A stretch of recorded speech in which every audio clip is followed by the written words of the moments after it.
जहाँ तक विषय है करनाल वाली घटना का, तो घटना जो हुई आप लोगों ने सारे उसके विजुअल्स ये सब देखे हैं और एक उसमें ऑडियो भी आपने सुनी है। मैंने भी सुनी है, तो सुने हुए आधार पर मैं कह सकता हूँ, पहली बात तो ये कह सकता हूँ कि वहाँ एक पार्टी की हमारी मीटिंग थी प्रदेश स्तर की, जिसमें सभी एमएलए बुलाए थे, सभी मंत्री बुलाए थे, सांसद बुलाए थे, मैं भी वहाँ था, हमारे प्रदेश के अध्यक्ष भी थे। लगभग वो 200 लोगों की एक मीटिंग थी और प्री अरेंज्ड मीटिंग थी, एकदम तो वो गए नहीं हैं। लेकिन ये जो विरोध करने, एक दिन पहले योजना बनाई कि हम ये मीटिंग नहीं होने देंगे, हम इस मीटिंग का विरोध करेंगे। पहली बात तो इसी में है कि हमारे देश में संवैधानिक तरीके से जो लोकतंत्र की व्यवस्था होनी चाहिए, वो लोकतंत्र की व्यवस्था सबको पालन करना चाहिए और प्रशासन को, शासन को उस लोकतंत्र की व्यवस्था को बहाल करना उनकी जिम्मेदारी होती है। तो आखिर कोई विरोध करेगा हमारी मीटिंग का, तो उसको क्या अधिकार है? कोई अधिकार नहीं है। बल्कि एक महीना भर पहले 2 जगह पर तो ये समझौता हुआ, यानी इन आंदोलनकारियों के और प्रशासन के बीच में। हम कहीं नहीं थे, लेकिन प्रशासन ने अपने तरीके से उनसे बातचीत करके एक रिटर्न का उनका एग्रीमेंट है कि हम अपना जो प्रदर्शन करेंगे वो लोकतांत्रिक तरीके से करेंगे। इसमें नारे बोलने की छूट उनको है, झंडी दिखाने, काली झंडी दिखाने की छूट है, लेकिन किसी का रास्ता रोकना या किसी के काम में व्यवधान डालना, ये उसमें कहीं नहीं है। ये एक समझौता हो चुका था, उसके बाद भी लगातार कर ही रहे हैं 1-1.5 महीने से। इसके बाद ये घटना होना कि हम किसी को जाने नहीं देंगे, वहाँ हमारे प्रदेश अध्यक्ष को रोका गया, काले झंडे दिखाएं को रोकना। फिर बीच में सिरसा में घटना हुई जब डिप्टी स्पीकर की गाड़ी को तोड़ा गया। ये लोकतंत्र के विरोध में है। लोकतंत्र की सुरक्षा करना शासन, प्रशासन, गवर्नर सबका काम है। तो वहाँ पर सब आदेश दिए जाते हैं सुरक्षा एजेंसियों को भी, और जिनके जिम्मे काम होता है कि यहाँ कोई भी आदमी आना जाए, आना नहीं चाहिए, उसको हर तरीके से रोकना है। अब वो जो वीडियो ऑडियो सुनी है, उसमें शब्दों का चयन उस अधिकारी का ठीक नहीं है। मतलब इसमें मानने में मुझे कोई गुरेज नहीं है कि सख्ती करना तो उनका काम है, लेकिन शब्दों का चयन संभल के करना चाहिए। और जब लॉ एंड ऑर्डर को मेंटेन करने के लिए फोर्सेस काम करती हैं, तो क्या क्या नहीं होता है, सारी सख्ती प्रयोग की जाती है। प्रश्न ये नहीं है कार्रवाई हो गया नहीं है तो ये एडमिनिस्ट्रेशन पहले देखेगा, हम बाद में देखेंगे उनके उसमें कितना करना चाहिए, कितना नहीं करना चाहिए, वो सारी जानकारी डीजीपी कर रहे हैं और वो जो रिपोर्ट देंगे उस हिसाब से हम करेंगे। मैं ही कह रहा हूँ कि उनको ये शब्द नहीं बोलने चाहिए थे, लेकिन सख्ती नहीं बरतनी चाहिए थी, ये तो नहीं है। सख्ती तो लोकतंत्र को मेंटेन करने के लिए करनी चाहिए थी। अब आप यहाँ आए हैं, अगर आपको किसी को कोई आपको सुरक्षित यहाँ पहुँचने ना देता तो आप ही कहते कि मेरा अधिकार आने का, क्यों नहीं आने दिया गया। आज जो कॉल दी गई है, आप लोगों ने मुझे बुलाया, मैं यहाँ आया, ना आपका इसमें रोल ना मेरा रोल, लेकिन कोई ये कहे कि नहीं तो हम तो व्यवधान डालेंगे, मुख्यमंत्री को वहाँ नहीं जाने देंगे, क्या इसको आप ठीक मानते हैं? नहीं ना मानते, उसमें दोष ना आपका ना मेरा है। फिर भी आप मेरे से पूछ रहे हैं कि कितना कठिन होकर आना पड़ा। तो ये तो उनको समझाना पड़ेगा कि लोकतांत्रिक तरीके से चलें। कोई बहुत बड़ा लाभ इस आंदोलन को इस प्रकार से चलाने का उनका नहीं हो रहा, ये मैं उनको चेतावनी दे रहा हूँ कि उनको लाभ नहीं हो रहा, उनको नुकसान हो रहा है, समाज उनके खिलाफ खड़ा हो रहा है। बहुत बड़ी संख्या नहीं है। आप जो जनमत लोकमत की बात करते हैं, मुझे भी पता है जनमत का कि कल से मुझे जो फ़ोन आ रहे हैं कि इनको सख्ती से निपटो। अब हम चाहते नहीं, वो हमारे अपने लोग हैं। अपने लोग भी जब बिगड़ जाए, घर में बालक होता है, वो भी तो घर का होने के बाद भी बिगड़ जाता है कई बार। तो कोई घर का जो बड़ा होता है, वो उस बालक को एक सीमा में तो उसके साथ व्यवहार किया जाता है ना। अब वो सीमा बदलती रहती है। एक सीमा ऐसी थी कि बाप जो है बेटे को थप्पड़ भी मारता था, लाठी भी मारता था और अच्छी सज़ा दे करके अंदर कमरे में बंद कर देता था कि ये काम कर, नहीं तब छोड़ूंगा, नहीं तो नहीं। आज तो कोई माँ बाप ये नहीं कर सकता। आज तो ऐसी ऐसी कहानियाँ कोई माँ बाप बेटे के साथ कर दे, बेटा जाके मानवाधिकार में खड़ा हो जाता। तो ये समय समय पर चीज़ें बदलती रहती हैं। इसमें कोई बहुत मुझे लगता है ये चीज़ें ठीक होंगी, लेकिन ये वातावरण बनाने का काम है। हम और आप सब मिलकर वातावरण बनाएं।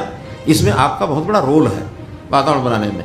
अगर उस वातावरण को बनाएंगे कि लोकतंत्र की सुरक्षा ये सबका अधिकार है, राइट टू स्पीच सबका अधिकार है, लेकिन किसी के काम में हिंड्रेंस पैदा करना यह किसी का अधिकार नहीं है। मैं हवा में मुक्का चलाता हूँ, मानो ये करते करते यूँ करता हूँ, और थोड़ा नज़दीक जा करके और यहाँ इनके नाक पर चला जाए तो मेरा अधिकार है क्या? इनके नाक को मुक्का नहीं मार सकता मैं, हवा में चला सकता हूँ। तो there are limitations of every freedom, there is no absolute freedom. इस नाते से हमको सबको एक वातावरण बनाना चाहिए। लोकतंत्र में हर कोई अपना काम करे, प्रदर्शन करें, बोलें, भाषण दें, झंडा दिखाएं, उनका विरोध दर्ज कराएं, लेकिन हम किसी का काम, जब तक हमने भी इसलिए ठीक करो, वरना इन्होंने क्या नहीं किया, उसी स्थान पर जहाँ ये घटना हुई है उसी स्थान पर इन्होंने मेरा हेलीकॉप्टर नहीं उतरने दिया। वो घटना है ना, और मैंने उसको संभाला कि नहीं, आज ऐसा वातावरण है, मुझे अपना हेलीकॉप्टर उतारना ही नहीं है यहाँ। और मानो मैं कहता कि नहीं उतारो और पुलिस को आदेश हो जाते सख्ती से निपटो, तो क्या होता उस दिन? कुछ घटना हो सकती थी ना। तो इसलिए हमारी सबकी जिम्मेवारी है कि हम जिम्मेवारी के नाते से चीज़ों को आगे बढ़ाएं।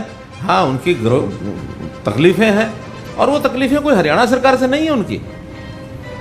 उनकी तकलीफ़ें मानो केंद्रीय कानून है, कोई भी बात करें तो समझ में आता है, लेकिन हरियाणा सरकार के नाते से उनका कोई गुरेज नहीं होना चाहिए। और हरियाणा को उन्होंने बहुत गलत चुन लिया है इस आंदोलन का, और इसमें पंजाब का हाथ है। पंजाब के पत्रकार मित्र बैठे हैं, इसमें पंजाब के सरकार के लोगों का हाथ है। वरना राज्यपाल जाकर के मुख्यमंत्री को इस प्रकार से लड्डू खिलाते हुए नहीं दिखता। मैं कुछ कड़वी सच्चाई बोल रहा हूँ। चलिए, पहली गल तो यह है कि मेरे को त्याग पत्र मंगन वाले जिन्हों का नाम तुसीं लिया है वो कौन होंगे मेरे सिर ते? मैं उन्होंने की मना? ਜਿਹੜੇ ਤੁਸੀਂ ਕਹਿੰਦੇ ਹੋ ਕਿ ਉਹ ਤਿਆਗ ਪੱਤਰ ਦੇਣ ਕਿ ਨਾ ਦੇਣ, ਤਿਆਗ ਪੱਤਰ ਤੇ ਉਹਨਾਂ ਨੂੰ ਦੇ ਦੇਣਾ ਚਾਹੀਦਾ ਹੈ ਕਿ ਜਿਹੜੇ ਉਹ ਕਾਰਨ ਉਹ ਬਣੇ ਨੇ ਸਾਰੇ ਕਿਸਾਨ ਅੰਦੋਲਨ ਦੇ, ਕਿਉਂਕਿ ਪੰਜਾਬ ਦੇ ਹੀ ਬੰਦੇ ਹੈਗੇ ਆ ਕਿ ਜਿਹੜੇ ਉੱਥੇ ਜਾ ਕੇ ਬੈਠੇ ਆ।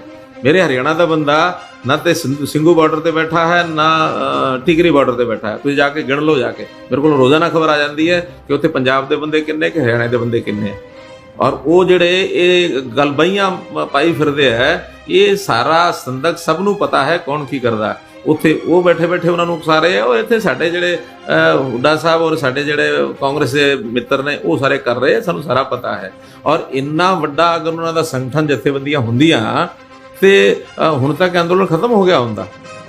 ਉਹ ਤੇ ਕੁੱਲ ਮਿਲਾ ਕੇ ਉੱਥੇ ਜਥੇਬੰਦੀ ਦਾ ਕੋਈ ਅਸਰ ਨਹੀਂ ਹੈ ਹਰਿਆਣਾ ਦੇ ਵਿੱਚ। ਜਿੰਨੇ ਲੋਕ ਉੱਥੇ ਨੇ ਉਹ ਸਾਨੂੰ ਪਤਾ ਹੈ। ਪੂਰਾ ਹਰਿਆਣਾ ਦਾ ਕਿਸਾਨ ਹੈ, ਉਹ ਖੁਸ਼ ਹੈ। ਹਰਿਆਣਾ ਦੇ ਕਿਸਾਨ ਨੂੰ ਜੋ ਕੁਝ ਅਸੀਂ ਵਿਵਸਥਾਵਾਂ ਦੇ ਰਹੇ ਹਾਂ ਪੂਰੀਆਂ ਦੇ ਰਹੇ ਹਾਂ। ਹਾਂ, ਜਿਨ੍ਹਾਂ ਨੂੰ ਨਹੀਂ ਮੰਨਣਾ ਉਹ ਨਹੀਂ ਮੰਨਣਾ ਤੇ ਨਹੀਂ ਮੰਨਣਾ, ਉਹਨਾਂ ਨੂੰ ਜ਼ਬਰਦਸਤੀ ਨਹੀਂ ਬਣਾ ਸਕਦੇ। ਲੇਕਿਨ ਲੋਕਤੰਤਰ ਦੇ ਵਿੱਚ ਕਿਸੇ ਦੇ ਰਸਤੇ ਨੂੰ ਰੋਕਣ ਦਾ ਅਸੀਂ ਵੀ ਤਾਂ ਨਹੀਂ ਰੋਕਦੇ ਨਾ ਉਹਨਾਂ ਨੂੰ। ਅਸੀਂ ਉਹਨਾਂ ਨੂੰ ਨਹੀਂ ਕਿਹਾ ਕਿ ਤੁਸੀਂ ਧਰਨਾ ਨਾ ਦਿਓ। ਧਰਨਾ ਦੇਣ ਵਾਸਤੇ ਉਹਨਾਂ ਨੇ ਤੇ ਜਿੰਨੀਆਂ ਵਿਵਸਥਾਵਾਂ ਮੰਗੀਆਂ ਅਸੀਂ ਸਿੰਘੂ ਬਾਰਡਰ ਤੇ ਟਿਕਰੀ ਬਾਰਡਰ ਤੇ ਉਹ ਵੀ ਦਿੱਤੀਆਂ। ਸਫਾਈ ਉੱਥੇ ਕਰਾਈ, ਪਾਣੀ ਦੀ ਵਿਵਸਥਾ ਉੱਥੇ ਕੀਤੀ, ਬਿਜਲੀ ਦੇ ਕਨੈਕਸ਼ਨ ਉਹਨਾਂ ਨੂੰ ਦਿੱਤੇ, ਮੈਡੀਕਲ ਵਿਵਸਥਾਵਾਂ ਉੱਥੇ ਕਰਕੇ ਅਸੀਂ ਦੇ ਰਹੇ ਹਾਂ। ਆਖਿਰ ਇੰਨੇ ਮਹੀਨੇ ਤੋਂ ਬੈਠੇ ਹੈ ਤੇ ਬਿਨਾਂ ਸਰਕਾਰੀ ਵਿਵਸਥਾਵਾਂ ਦੇ ਨਹੀਂ ਬੈਠੇ ਉੱਥੇ। ਸਾਰਾ ਜਿਹੜਾ ਲੋਕਤੰਤਰਿਕ ਤਰੀਕਾ ਹੈ ਉਹ ਅਸੀਂ ਅਡੋਪਟ ਕਰ ਰਹੇ ਹਾਂ। ਲੇਕਿਨ ਇਹਦਾ ਮਤਲਬ ਇਹ ਨਹੀਂ ਹੈ ਕਿ ਇੱਕ ਸੀਮਾ ਨੂੰ ਪਾਰ ਕਰਨ ਵਾਸਤੇ ਕਿਸੇ ਨੂੰ ਛੂਟ ਹੈ। ਸੀਮਾ ਪਾਰ ਕਰਨ ਦੀ ਛੂਟ ਕਿਸੇ ਨੂੰ ਨਹੀਂ ਹੈ। ਔਰ ਅਸੀਂ ਆਪਣੇ ਹਰਿਆਣਾ ਦੇ ਕਿਸਾਨ ਨੂੰ ਕਿਵੇਂ ਖੁਸ਼ ਰੱਖਣਾ ਇਹ ਸਾਨੂੰ ਪਤਾ ਹੈ। ਔਰ ਜਦ ਤੱਕ ਇਹ ਹੈ ਕਿ ਇੰਨੇ ਮਹੀਨੇ ਗੱਲ ਨਹੀਂ ਹੋਈ, ਗੱਲ ਕਰਨ ਵਾਸਤੇ ਕੇਂਦਰ ਸਰਕਾਰ ਹਮੇਸ਼ਾ ਬੁਲਾਉਂਦੀ ਹੈ। ਲੇਕਿਨ ਉਹ ਕਹਿੰਦੇ ਕਿ ਪਹਿਲਾਂ ਸਾਡੀ ਗੱਲ ਮੰਨੋ। ਪੰਚਾਇਤ ਕਿਆ ਪੰਚਾਂ ਦਾ ਆਖਿਆ ਉੱਥੇ ਦਾ ਉੱਥੇ, ਬਰਨਾਲਾ ਕਿਆ ਪੰਚਾਂ ਦਾ ਆਖਿਆ ਸਿਰ ਮੱਥੇ, ਬਰਨਾਲਾ ਉੱਥੇ ਦਾ ਉੱਥੇ। ਕਿ ਨਾ ਜੀ ਪਹਿਲੇ 3 ਕਾਨੂੰਨ ਵਾਪਸ ਲਓ ਫਿਰ ਅਸੀਂ ਗੱਲ ਕਰਾਂਗੇ। ਇਹ ਕੰਡੀਸ਼ਨਾਂ ਲਾ ਕੇ ਕੋਈ ਗੱਲਬਾਤ ਹੁੰਦੀ ਹੈ ਕਿਆ? ਕੰਡੀਸ਼ਨਾਂ ਲਾ ਕੇ ਗੱਲਬਾਤ ਕਦੇ ਨਹੀਂ ਹੁੰਦੀ। ਔਰ ਇਹ ਕੰਡੀਸ਼ਨ ਕਦੇ ਲਾਈ ਵੀ ਨਹੀਂ ਹੈ ਕੇਂਦਰ ਸਰਕਾਰ ਨੇ ਵੀ। ਹਾਂ, ਲੇਕਿਨ ਤੁਹਾਡੀ ਕੰਡੀਸ਼ਨ ਇਹ ਨਹੀਂ ਮੰਨ ਸਕਦੇ ਕਿ ਪਹਿਲਾਂ 3 ਕਾਨੂੰਨ ਵਾਪਸ ਲਓ, ਪਹਿਲਾਂ MFC ਤੇ ਕਾਨੂੰਨ ਬਣਾਓ ਫਿਰ ਅਸੀਂ ਗੱਲ ਕਰਾਂਗੇ। ਫਿਰ ਗੱਲ ਕੀ ਕਰਨੀ ਹੈ? ਗੱਲ ਦਾ ਮਤਲਬ ਹੀ ਨਹੀਂ ਕੋਈ। ਗੱਲ ਉਸ ਵਾਸਤੇ ਕਰਨੀ ਹੈ ਕਿ ਭਾਈ ਤੁਹਾਡੀ ਤਕਲੀਫ ਕਿਆ, ਦੱਸੋ ਤੇ ਸਹੀ। ਉਹਦੇ 'ਚ ਹੈ ਕੀ ਹੈ, ਦਿੱਕਤ ਕੀ ਹੈ, ਖਿਲਾਫ ਕੀ ਹੈ। ਆਖਿਰ ਇਹ ਸਭ ਕਿਵੇਂ ਹੋਏਗਾ ਕਿ ਵੀ ਤੁਹਾਡੇ ਜ਼ਮੀਨਾਂ ਵਿਕ ਜਾਣਗੀਆਂ, MSP ਖਤਮ ਹੋ ਜਾਏਗਾ, ਮੰਡੀਆਂ ਖਤਮ ਹੋ ਜਾਣਗੀਆਂ।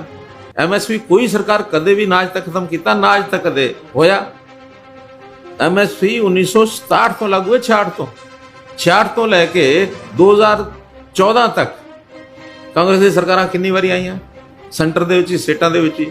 ਕਿਉਂ ਨਹੀਂ ਅੱਜ ਤੱਕ ਕਾਨੂੰਨ ਬਣਾਇਆ? ਬਣਾ ਦੇਣਾ ਚਾਹੀਦਾ ਸੀ ਨਾ। ਔਰ ਅੰਦਰ ਖਾਤੇ ਇਹਨਾਂ ਕਾਨੂੰਨਾਂ ਦੇ ਹੱਕ 'ਚ ਇਹ ਵੀ ਨੇ। ਸ਼ੁਰੂਆਤ ਤੇ ਇਹਨਾਂ ਨੇ ਕੀਤੀ ਹੈ। ਸਾਰੀ ਵੀਡੀਓ ਜਿਹੜੀਆਂ ਹੈ ਅਸੈਂਬਲੀ ਦੇ ਵਿੱਚ ਡਿਸਕਸ਼ਨ, ਪਾਰਲੀਮੈਂਟ ਦੀ ਡਿਸਕਸ਼ਨ ਸਭ ਦੀਆਂ ਹੈਗੀਆਂ, ਕਿਹਦੀਆਂ ਨਹੀਂ ਹੈ। ਇਸ ਕਰਕੇ ਕਿਉਂਕਿ ਉਹਨਾਂ ਦੇ ਹੱਥ 'ਚ ਹੁਣ ਰਾਜ ਨਹੀਂ ਹੈ, ਵਿਪਕਸ਼ 'ਚ ਬੈਠੇ ਹੈ ਤੇ ਉਹ ਕੁਝ ਵੀ ਜਿਹੜੀ ਸੱਤਾਧਾਰੀ ਪਾਰਟੀ ਹੈ ਉਹਦੇ ਖਿਲਾਫ ਕੁਝ ਵੀ ਬੋਲਣਾ, ਬੋਲੀ ਚਲੇ ਜਾਓ। ਇਸ ਤਰ੍ਹਾਂ ਨਹੀਂ ਹੁੰਦਾ। ਲੋਕਤੰਤਰ ਦੇ ਵਿੱਚ ਬੈਠ ਕੇ ਗੱਲਬਾਤ ਜਿਹੜੀ ਹੁੰਦੀ ਹੈ ਉਹੀ ਇੱਕ ਰਸਤਾ ਹੁੰਦਾ ਆਪਸ ਵਿੱਚ dialogue. It is the only way to settle out the problem.